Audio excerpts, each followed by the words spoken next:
بسم اللہ الرحمن الرحیم۔ ہمارے پیارے آقا حضرت محمد صلی اللہ علیہ وسلم نے ارشاد فرمایا، لولا اشق علی امتی لامرتہم بالسواک عند کل صلاۃ۔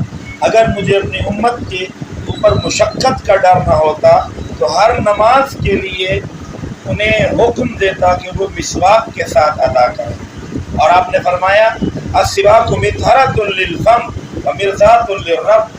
مسواک منہ کے صاف کرنے کا ذریعہ ہے اور رب کی رضامندی کا ذریعہ ہے، تو مسواک کا اہتمام کرنا، اس سے اللہ تعالیٰ راضی ہو جاتے ہیں، منہ صاف ہوتا ہے، نظر تیز ہوتی ہے، اسٹامک سسٹم نظام انہضام بہتر ہوتا ہے، دمے اور بلغم کا اس میں علاج ہے، اور سب سے بڑی بات یہ ہے اللہ کے نبی کا آخری عمل مسواک کرنا ہے، اور مسواک کرنے والے کو کلمے پہ موت آتی ہے، اس لیے ہمیں مسواک کا اہتمام کرنا چاہیے۔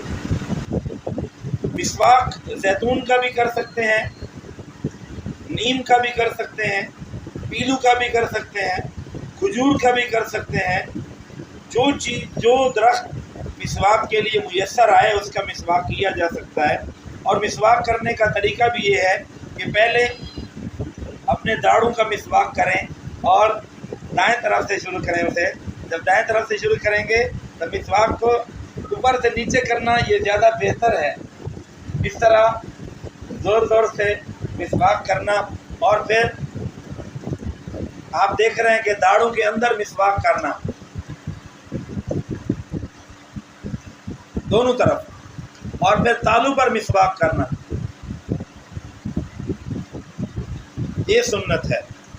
اور پھر بار مسواک کرنے کے ساتھ اسے دھوتے بھی رہیں، اور پھر نیچے آ جائیں، نچلے داڑھوں میں مسواک کرنا، جس کا اہتمام ہو، سامنے والے دانتوں میں مسواک کرنا، اندر کی طرف مسواک کرنا، اور پھر زبان پر مسواک کرنا۔ جی ہاں، ابو داؤد شریف کی روایت ہے، اللہ کے نبی صلی اللہ علیہ وسلم نے مسواک کیا، ثم قال اخ اخ او قال اخ اخ۔ آپ نے تالو پہ زبان پہ مسواک کر کے فرمایا اخ اخ یا اخ اخ۔ تو زبان تالو پہ مسواک کرنے سے بہت زیادہ فوائد ہیں، اور اس سے مخارج بھی صحیح ادا ہوتے ہیں۔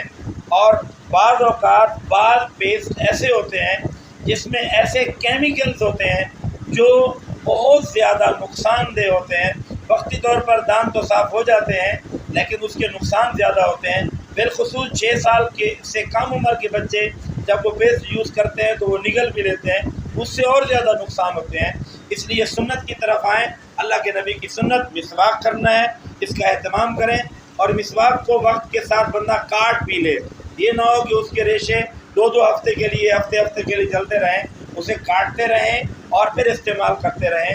ایک سنت کو زندہ کرنا یہ اتنا بڑا عمل اور ثواب ہے، اس کا ہمیں اہتمام کرنا چاہیے۔